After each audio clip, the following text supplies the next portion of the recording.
তোমার পিতা কোথায় আছে তা কি তুমি জানো? জানি না দাদু, কোথায় আছে আমার পিতা? ওই আকবর বাদশার কারাগারে বন্দী আছে। দাদু কি বলছেন দাদু? আমার পিতা কেন বন্দী হয়েছে? কি জন্য আমায় তুমি খুলে বলো দাদু। তা তুমি কি জানো আগামীকাল তোমার পিতার 10 ঘটিকায় মৃত্যুদণ্ড আদেশ করেছে।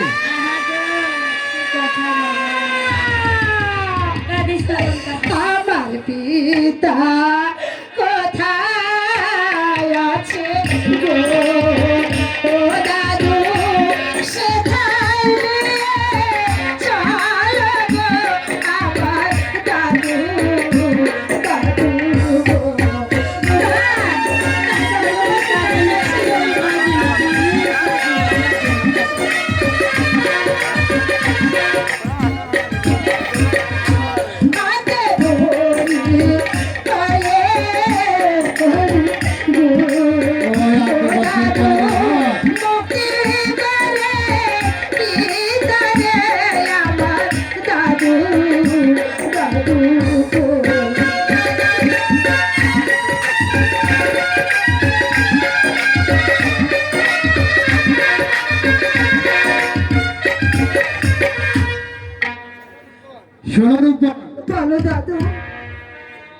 তা তোমার বাবাকে যদি দেখতে চাও তাহলে আমার সাথে ওই রাজ দরবারে চলে এসো। ঠিক আছে দাদু, ঠিক আছে, আমি এই মুহূর্তে ছুটে যাব।